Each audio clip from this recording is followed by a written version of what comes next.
I booked the honeymoon suite at the Grand Marlowe Hotel, the most extravagant place in town, with roses on the bed, champagne chilling by the window, and a view that made you forget your problems, unless your problem was the man you were married to. As I handed my husband the keycard that evening, I smiled. Not the smile of a loving wife, but the kind of smile you wear when you're standing at the edge of a cliff, about to push something over. He had no idea. Not a clue that the surprise weekend getaway I had meticulously planned was never meant for both of us. My name is Elena. I'm 33, a nurse by profession and a romantic by heart. At least I used to be. For 8 years, I thought I was building a life with a man I could trust, someone who saw me as more than just the woman who kept the house clean and made sure his socks matched. I believed in commitment, in the sacredness of vows whispered under arches of white lilies and champagne toasts. But love, I learned, doesn't keep people faithful. Fear does. And once that fear is gone, well, you find out who someone really is. It started with subtle things.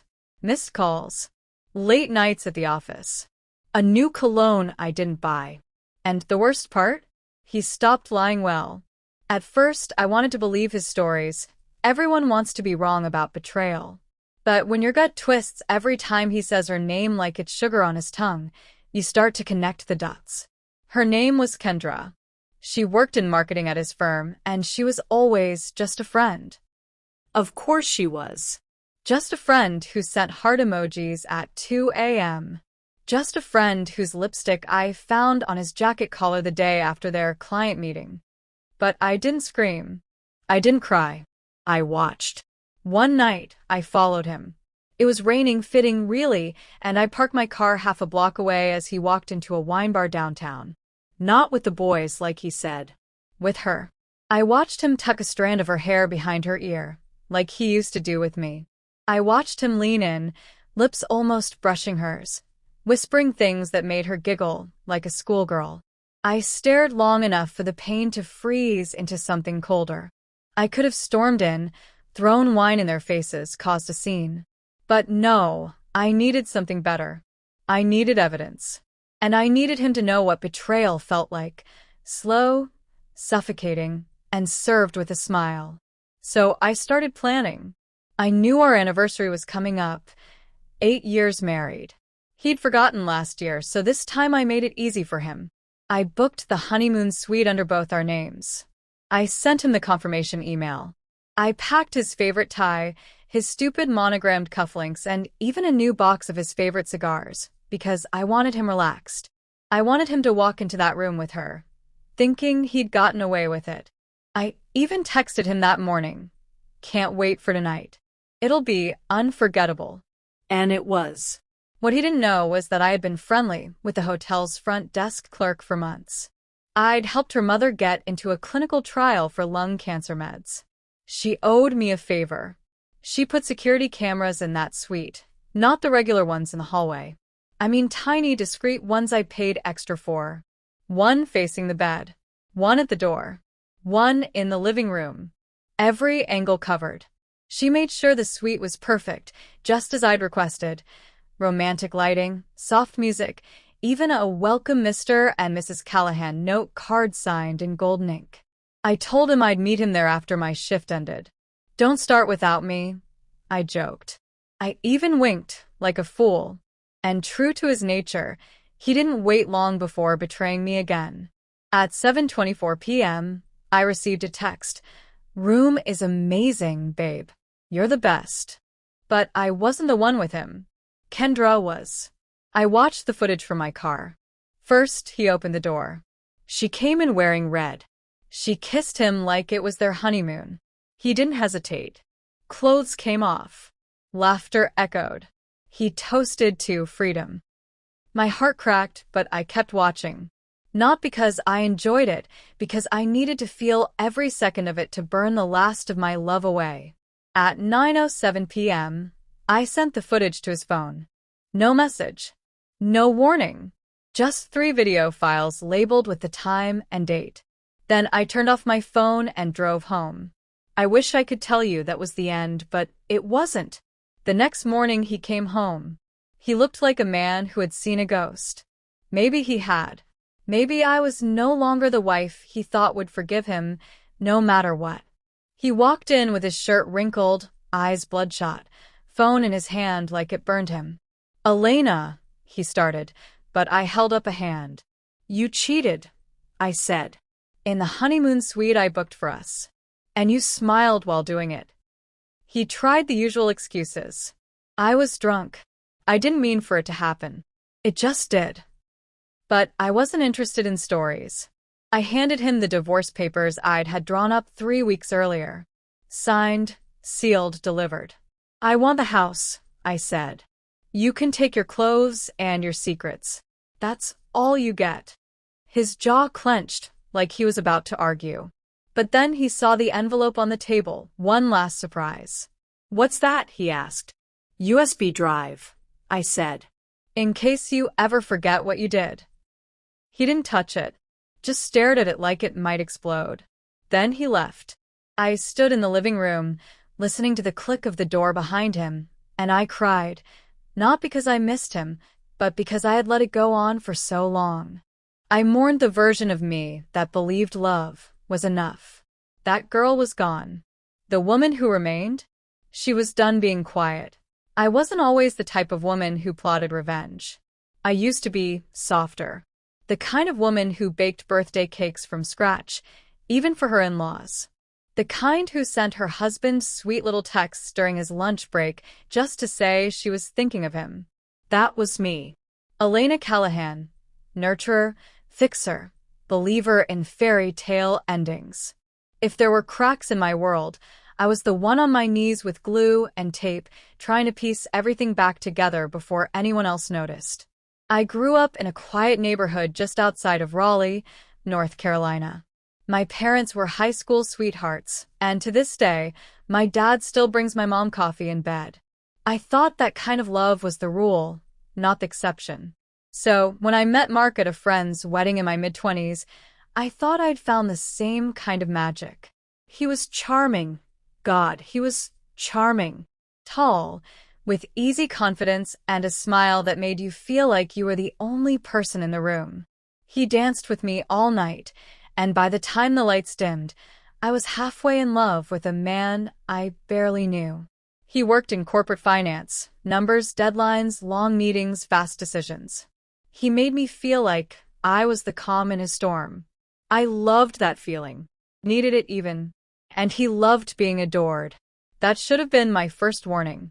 In the beginning, things were good. Great, even. He'd surprise me with flowers at work. Take me to jazz bars on Tuesday nights just because he liked the way I looked in candlelight. When he proposed, it wasn't over the top. It was simple, intimate, just the two of us and a ring tucked into a slice of cherry pie at our favorite diner. I said yes, without hesitation. Why would I ever doubt a man who made me feel seen? But life, as it often does, shifted. Somewhere between late work nights and mortgage payments, the sparkle faded. I told myself it was normal. Every marriage hits bumps, right? But the bumps became potholes. He stopped looking at me the way he used to. Conversations became logistics. Intimacy became routine, then rare, then non-existent. And every time I asked if something was wrong, he'd just sigh and say, "I'm tired, Elena. It's work. You wouldn't understand." But I did. I understood loneliness. I understood what it felt like to share a bed with someone who stopped reaching for you in the middle of the night. Still I stayed. Because that's what I was taught love was: patience, forgiveness, effort. I worked overtime to keep our home peaceful. Planned spontaneous dates he always canceled. Bought books on marriage, hoping I'd find answers tucked between chapters on communication and emotional intimacy. Meanwhile, he got colder, sharper, like I was a thorn in his side rather than a partner. And then came Kendra. I'd heard her name before. He mentioned her like she was part of the wallpaper at his office. Kendra said that pitch was a disaster. Kendra made another spreadsheet that saved our deadlines. Kendra this. Kendra that. I'd seen pictures from work events. She was beautiful, of course. Blonde, thin, the kind of woman who always looked like she just stepped out of a salon. But I didn't think much of it. I trusted him. Or maybe I just needed to believe he wasn't capable of betrayal. That was my blind spot. But something in me shifted the night I found her name on our phone bill. Repeatedly. Late at night. Sometimes for nearly an hour at a time. I remember sitting on the floor in the kitchen, holding that bill in one hand and a glass of wine in the other, my heart thudding so loudly I could barely hear myself think. Still, I didn't confront him. Not right away. Instead, I started watching. Quietly. Carefully. I took note of the cologne I didn't recognize. The subtle way he smiled at his phone when he thought I wasn't looking. The odd guilt in his voice when I'd offer to stop by his office. And that's when the heartbreak stopped feeling soft and started hardening into something else. It wasn't just that he was cheating. It was that he was erasing me, piece by piece. I needed to know for sure. So, I began collecting proof. Innocent questions to coworkers. Screenshots I emailed to myself. Even a private investigator. Only for a week, just enough to give me what I needed to confirm what I already knew. He was meeting her regularly. Once at a hotel, once at a business retreat that turned out to be a weekend in Asheville. The worst part? He used our shared credit card to pay for her massages and cocktails. And yet, even knowing all of that, I didn't leave right away. Why? Because I needed closure. Not the kind you beg for. The kind you orchestrate. I needed him to look me in the eye and understand what it feels like to be broken open by someone you trusted with everything. I started crafting my plan slowly. Our anniversary was approaching. 8 years of marriage. One for every time he probably lied straight to my face. I told him I wanted to do something special. Suggested the Grand Marlowe, a place we'd always dreamed of visiting but never quite got around to. I framed it as a fresh start. We've been distant, I said. Let's reconnect. He jumped at the idea.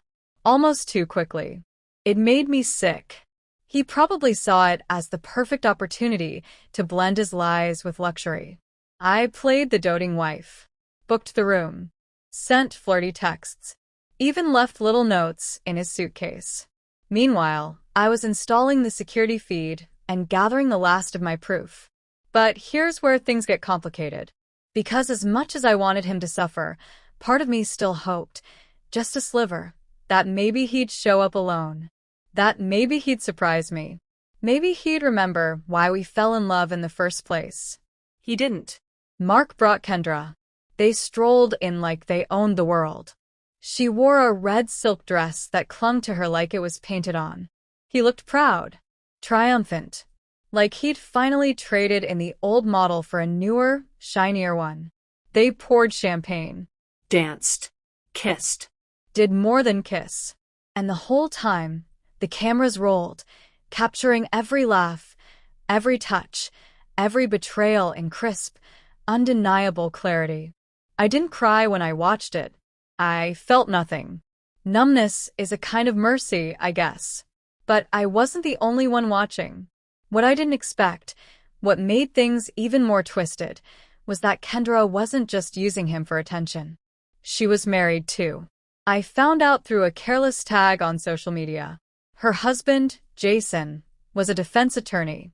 Good-looking, well-spoken, the kind of man who probably assumed his wife was just working late. I reached out. Not out of pettiness, but because I thought he deserved to know. I sent the footage to him, along with a note. You don't know me, but I think we've been living in parallel nightmares. He called me the next day. We spoke for over an hour. Two strangers connected by betrayal. He thanked me, calmly, sadly. Said he'd suspected, but hadn't had proof. Said he was grateful I gave him the truth. That phone call felt strangely healing. Like I wasn't crazy anymore. Like someone else had seen the darkness I'd lived with. Meanwhile, Mark had no idea. He still thought I'd show up at the suite that night, ready to forgive and forget. Maybe he even rehearsed a speech. Instead, I sent him the footage. No message. No anger. Just the cold truth. The silence after was deafening. He came home the next morning looking like he'd been dragged through the trenches of guilt. But guilt isn't redemption. It's just recognition. It doesn't fix the broken glass on the floor. It just admits it's there. I watched him try to find words. He couldn't. I didn't need him to. His silence was confession enough. That moment, that standoff in our living room, wasn't the climax. It was the quiet fall after the crash. A moment where both people realize there's nothing left worth fighting for. I gave him the papers, told him the terms, and handed him the drive. He stared at it like it might bite him. And then he left. Kendra? She didn't get off easy either. Jason filed for divorce 2 days later. Apparently, he made sure her infidelity cost her a lot more than just her reputation. In a way, they both got exactly what they deserved. As for me, I didn't just survive. I started over. But not from scratch, from strength. The fallout began quietly. There were no explosions, no shattered glass, no screaming matches in the driveway. Just an eerie kind of silence that settled over everything, like the air itself was waiting to see what would happen next. Mark left our home with nothing but a duffel bag and the clothes on his back. I didn't watch him pack. I didn't even ask where he was going. All I said was, "Close the door behind you." And he did. But the silence didn't last long. The footage spread faster than I anticipated. I hadn't intended to leak it beyond the 2 people who deserved to see it most, Mark and Jason. But betrayal is a slippery thing. All it takes is one wrong forward, one group chat without a conscience, and suddenly, everyone's whispering. Within 48 hours, our small, curated world of colleagues, friends, and extended family began to buzz with rumors. It wasn't just that Mark cheated, it was where and how and the quiet fury of how I responded. People couldn't stop talking. And then came the social media storm. It started when Jason, Kendra's now ex-husband, made a cryptic post. No names. Just a photo of a USB drive next to a wedding ring with a caption, "Some people deserve Oscars for their lies. Others deserve freedom." That was it. But people are smarter than we give them credit for. Within minutes, mutual friends started speculating. Comments poured in. Questions were asked. And though I hadn't said a word, somehow I became the protagonist of an unofficial soap opera that people couldn't look away from. The news spread through our professional circles next. Mark's firm was tight-lipped, but I knew from a friend in HR that the partners were reviewing his conduct. Apparently, using a company card to fund a romantic escapade with a subordinate violates about 7 policies. Kendra was quietly placed on administrative leave, pending investigation. It was ironic. 2 people who thought they were untouchable, now scrambling to keep their careers from collapsing. Meanwhile, I was still going to work, still clocking in at the hospital, tending to patients and pretending my world wasn't being dissected 1 pixel at a time. But I wasn't invincible. The truth is, the aftermath wasn't glamorous. The adrenaline wore off, and when it did, I was just a woman alone in a house full of memories. I cried in the laundry room one afternoon while folding the shirt he left behind. I sat in the bathtub for an hour, staring at the tile grout, trying to remember what it felt like to be held by someone who meant it. There were nights I stared at my phone, resisting the urge to scroll through old photos of us on vacations, laughing like nothing could ever fall apart. People called me strong. Brave. Some said I was an inspiration. But they didn't see the mornings I didn't want to get out of bed. They didn't see the way I flinched when I heard a notification ping, terrified it was some stranger with an opinion I never asked for. Everyone loves a story where the woman gets even, but no one wants to sit with her afterward, when the revenge has gone cold and she's left wondering if any of it brought her peace. It did and it didn't. Mark, to his credit, didn't try to deny it. He didn't go online and lie. He didn't spin a story. He disappeared for a while anyway. I learned later from a mutual acquaintance that he moved into a small apartment across town and had taken a leave of absence. Apparently, the shame hit him harder than I expected. I should have felt satisfied. Maybe a part of me did. But mostly I just felt done. I had nothing left to say to him. Then came the letter. It arrived 2 weeks after he left, handwritten, in his familiar slanted script. I almost threw it away, but curiosity won. Elena, asterisk, I won't ask you to forgive me. I don't deserve that. You trusted me, and I burned it all down. There's not a day I won't regret it. Asterisk. Asterisk, I thought I wanted something different. Something exciting. But I realize now I wanted to feel needed, like a man again. That's not an excuse. That's me owning my weakness. You gave me everything. And I gave you nothing but heartbreak. Asterisk. Asterisk, you didn't just expose me. You showed me who I really am. And I'm ashamed of that, man. Asterisk. Asterisk, take care of yourself. I mean that. I hope someday you find someone who knows what a treasure they have. Asterisk. Mark. I read it twice. Then I folded it and placed it in a drawer I no longer opened. Closure didn't come from his words. It came from the fact that I didn't need them anymore. In the weeks that followed, life started to rebuild itself in small, delicate pieces. I started joining a women's journaling group on Thursdays. I painted my guest room a soft shade of green. I adopted a dog from the shelter, a golden retriever mixed with nervous eyes and a heart full of loyalty.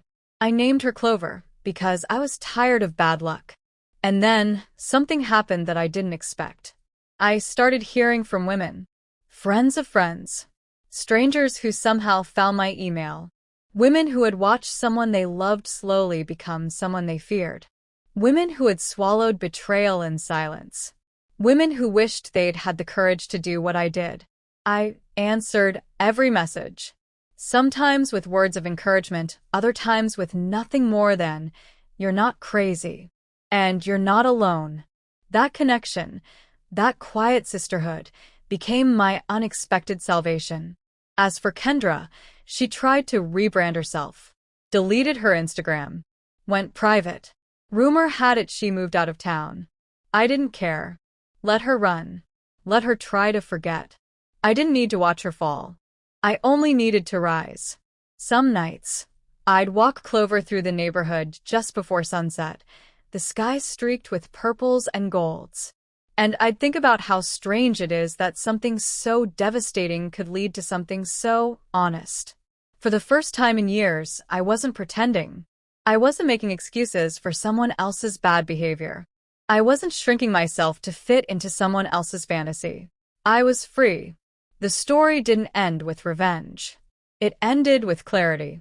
And that, I've come to learn, is a much sweeter kind of justice. The turning point came not with a bang, but with a whisper. It was a rainy morning, the kind where the clouds seem too heavy to hold their weight, and everything feels soaked in gray. I was sitting on my front porch, wrapped in an old quilt with a mug of tea in my hands, watching Clover chase drops along the wooden railing. She stopped and looked at me, tail wagging like she was waiting for something. And maybe in that moment so was I. I realized I'd been waiting for life to apologize. Waiting for someone, Mark, fate, the universe, to make things right again. But that wasn't going to happen. No one was coming to hand me closure in a pretty box. The damage was done, yes, but so was the waiting. That morning, something inside me settled. Not in defeat, but in decision. I wasn't going to just survive this anymore. I was going to own it. That afternoon, I gathered everything, emails, texts, the hotel receipt, the surveillance footage, and I brought it to a lawyer. Not because I wanted revenge. Not anymore. But because I was tired of being afraid. I needed clarity on what I was entitled to. Not just emotionally, but financially. The house. The savings. The retirement we'd spent years building together. I had invested everything into our marriage, and I wasn't about to walk away empty-handed just because I'd chosen grace over screaming. To my surprise, the lawyer was familiar with my story, at least the sanitized version that had leaked through the grapevine. She didn't judge me. She listened, took notes, and then she smiled and said, We're going to make sure you leave this whole situation standing tall. And for the first time since everything fell apart, I believed it. But it wasn't just about legal battles or dividing assets anymore. It was about rebuilding the life I wanted, one that I designed. I went back to school. Not full-time, just a few night classes at the local university. I'd always dreamed of becoming a therapist, but had shelved that dream when Mark said it was too emotional of a job. Ironic, really. Now I leaned into the emotional messiness. I studied family systems, trauma recovery, relational ethics. Every chapter one read felt like a mirror and a map, reflecting where I'd been and showing me where I could go next.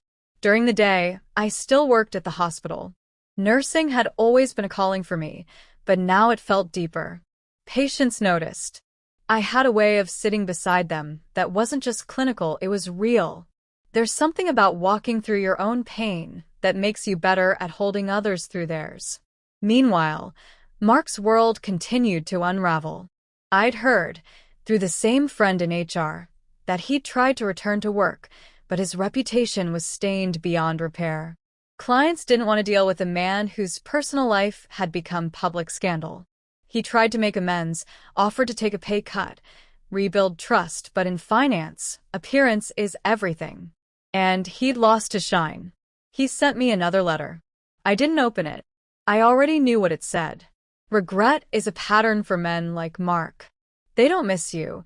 They miss the pedestal they stood on when you believed in them. But that version of me was gone. Still, I won't lie, there were moments I missed him. Or maybe just the memory of him. The warmth of our early days. The comfort of knowing someone was there. Some nights, I'd catch myself listening for his key in the door before remembering he didn't live here anymore. That's the cruelest part about grief. It comes disguised as routine. But even in those moments, I didn't spiral. I journaled. I walked Clover. I called my sister and cried for 20 minutes about nothing and everything. And then I got up the next morning and kept going. The pivotal shift came the day I stood in court to finalize the divorce. I expected to feel nervous or heartbroken. Instead, I felt powerful. The judge asked the routine questions. We signed the papers. And just like that, the chapter closed. Mark glanced at me once, just once, and I saw something new in his eyes. Not anger, not even sadness. Loss. He knew he'd lost the version of me who would have fought for him even after he stopped fighting for us. That Elena was gone. In her place was someone stronger. Someone he couldn't manipulate with apologies or silence. I left the courthouse and drove straight to a small business center downtown. There, tucked between a florist and a used bookstore, was the space I'd been eyeing for weeks. A little office with great lighting and more potential than it had any right to have. I'd saved enough to cover the rent for 6 months. I walked in and signed a lease. It would become Thrive Counseling and Support Services, a space for women rebuilding after emotional betrayal, trauma, or just the ordinary heartbreaks of life. I wasn't licensed yet, but I had a plan. I'd use it as a resource hub in the meantime, group meetings, workshops, guest speakers. A soft place to land. My first workshop had 4 women, all of them different. One was freshly separated from a husband who gambled away their savings. Another had discovered her partner was living a double life. A third had stayed in a loveless marriage for 20 years because her church told her to. And the last? She was only 23 and just wanted to learn how not to repeat her mother's mistakes. We sat in a circle. I didn't preach. I didn't play expert. I just asked them one question. What part of you are you still trying to silence? The answers cracked something open. And when they left, they hugged me. Not because I fixed them, but because I saw them. That's when I realized my pain had purpose. Not in some grand, universe-aligned way, but in a quiet human way. I could take what shattered me and build something that sheltered others. Meanwhile, Mark tried to reach out again. He emailed me once, short and direct. Asterisk, I drove by the house today. I saw your sign, Thrive Counseling. I'm glad you're doing well. I don't deserve a second chance, but I hope you're happy. Asterisk. I didn't respond. Because I was happy. Not the fairy tale kind of happy. Not every day. Not the kind where you skip down the street with a song in your head. But the kind of happy that comes from knowing you made it through hell and came out with your soul intact. That's the thing about betrayal. It doesn't just destroy trust. It forces you to rebuild identity. You stop asking, "Why did this happen to me?" and start asking, "What can I do now that I never dared to before?" I started taking solo trips. Small ones at first, Charleston, Savannah, Asheville again, but this time on my own terms. I'd walk along cobbled streets, sip coffee in cafes, write pages in my journal. No one to check in with. No one to impress. Just me, learning what it meant to be whole again. And the best part? I stopped flinching when people said his name. I stopped needing others to validate that what happened wasn't my fault, because I already knew. And one quiet night, just after sunset, I stood outside my little counseling center, locked the door, and looked up at the sign. Thrive. It didn't mean success or perfection or having all the answers. It meant growth. Painful, beautiful, messy growth. The kind you earn. The kind that lasts. It was a Saturday in early spring when the past came knocking one last time. The air smelled like fresh rain and lilacs, and I was setting up folding chairs in the Thrive community room for a special panel we were hosting, 3 women from different walks of life sharing how they rebuilt themselves after betrayal. The space buzzed with anticipation. People filtered in slowly, some bringing friends, others clutching notebooks or cups of coffee like shields. Just before the event started, one of my volunteers tapped my shoulder and said, "Hey, someone's asking for you." I turned, and there he was. Mark. He looked smaller somehow. Not physically, but in presence. His shoulders didn't carry that casual arrogance anymore. He wore a simple gray sweater and dark jeans, and for the first time in years, he looked like a man trying to blend in, not stand out. My breath caught, not because I missed him, but because I hadn't expected this moment to feel so still. He stepped forward, hands in his pockets. I didn't mean to interrupt. "You already have," I said softly. Then I took a breath. "But you're here now." He nodded. "Can we talk? Just for a minute." I glanced at the room behind me, already filling up. I didn't want to give him power by leaving the space I'd built. So I pointed to the bench outside, just beyond the window. 5 minutes. We sat under the soft shade of a blooming dogwood tree. The breeze was gentle, and for a few seconds, we didn't speak. Then he exhaled, like he'd been holding it in for years. "I heard what you're doing," he said. "This place. It's incredible, Elena. You turned pain into purpose." I didn't respond. I didn't owe him applause for recognizing what anyone with eyes could see. "I've started therapy," he added. "Real therapy. Not just damage control. And it's humbling. Turns out I've been lying to myself longer than I've been lying to you." I looked at him carefully. "Why are you here, Mark?" He hesitated, then met my eyes. "I guess I just needed to say thank you." I blinked. That wasn't what I expected. He continued. "You didn't just walk away. You made something better out of what I broke. And watching you do that, quietly, without screaming for the world's attention, made me see how selfish I've been. You deserved so much more than what I gave you." I stayed silent. Not cold, not cruel, just still. I wasn't going to fill the air with excuses for him, or comfort for his guilt. "I also wanted to give you something," he added, reaching into his jacket and pulling out a plain envelope. "It's not an apology letter. I know you've had enough of those. It's the last part of the equity from our old house. I didn't claim it in the settlement, but technically I still could have." I narrowed my eyes slightly. "Why didn't you?" "Because it's yours. All of it. I didn't build that life. I borrowed it." "And you?" "You were always the one holding the walls up." I took the envelope, not because I needed the money, but because it was the final tether. A quiet surrender from the man who once thought he could have everything without consequence. We stood. I won't contact you again, he said. I know you're done. I just wanted to face you one last time and admit I failed you. And I'm sorry. This time I nodded. I know. And with that, Mark turned and walked away, disappearing into the crowd across the street. I stood still for a few seconds, feeling the weight of years lift like mist burning off under the sun. That was the moment. Not the affair. Not the footage. Not even the courthouse. This was the ending. I walked back inside. The chairs were full now. People waiting. Listening. Hoping. One of the panelists, Jada, a resilient single mom who'd escaped an emotionally manipulative marriage, caught my eye and smiled. I smiled back. I stepped up to the microphone to welcome everyone. I'm glad you're here, I said, voice steady. Today isn't about pain. It's about what we build afterward. It's about strength that doesn't shout, but survives. It's about the courage to rewrite your story when someone else tried to scribble all over your pages. Applause followed. But more than that, eyes shimmered. Women nodded. Some wiped tears. They weren't here for spectacle. They were here for healing.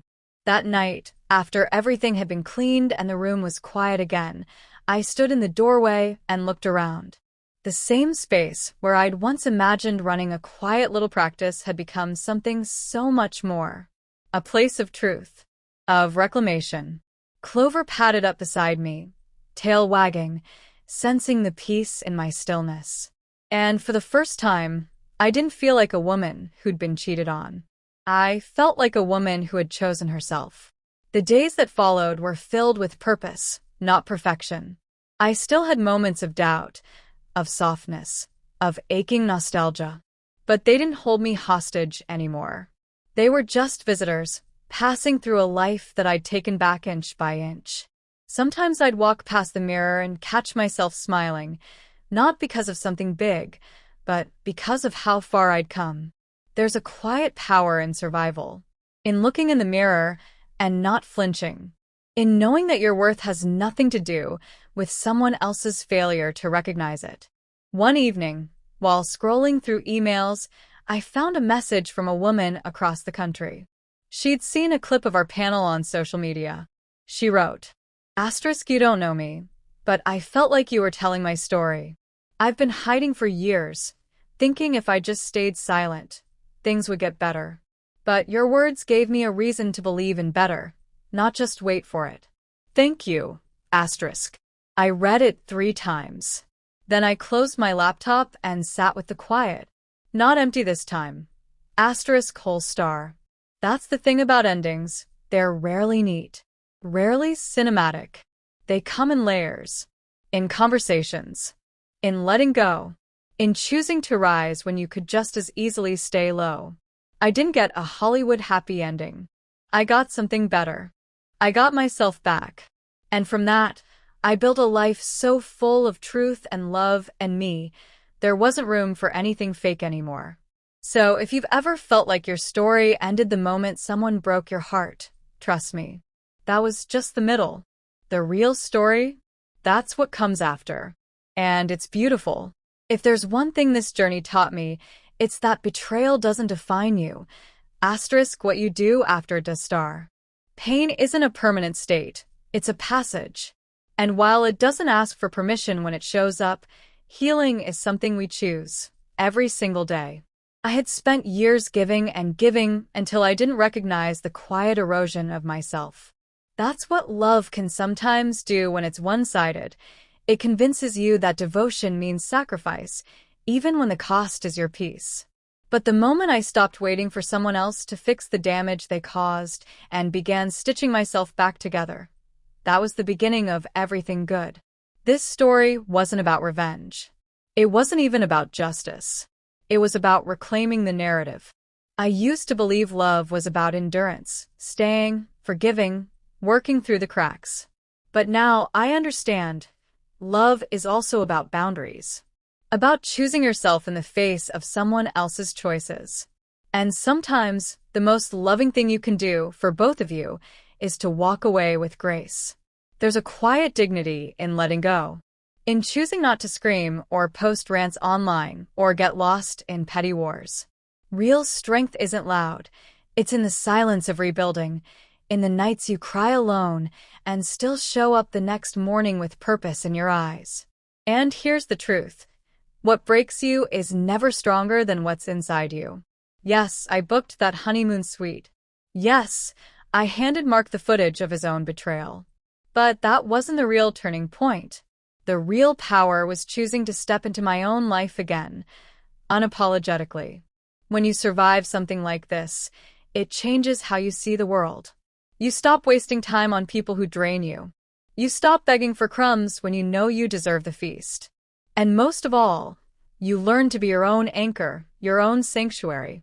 The women I work with now, every single one of them, is proof of this. They arrive shattered, yes, but they don't stay that way. They rebuild. They grow. They write new stories. So if you're listening to this and you're in that place, the in-between where it still hurts but you know you can't go back, please hear me. You're not what they did to you. You are who you choose to become after.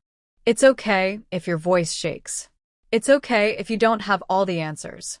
What matters is that you keep walking, even when your legs tremble. Because on the other side of betrayal isn't just survival, it's reinvention. It's a life that's yours again. Not perfect, but true. One evening not long ago, I sat on the back steps of Thrive, watching the sun slip behind the city skyline. The breeze was warm, full of spring.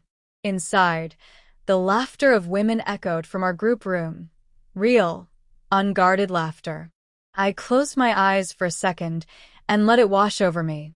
And in that quiet moment, I realized I hadn't just moved on. I had moved forward. There's a difference. Moving on is forgetting. Moving forward is remembering, but choosing not to be ruled by it. That's the takeaway. We may not get to choose what happens to us, but we always get to choose who we become in response. And when you do that, with courage, with honesty, with heart, you don't just survive betrayal. You rise because of it. So here's to the quiet warriors. The women who rebuild with calloused hands and wide-open hearts. Here's to the stories that didn't end with heartbreak, but began there. Here's to you. Because the best revenge isn't destruction. It's healing. And it looks damn good on you.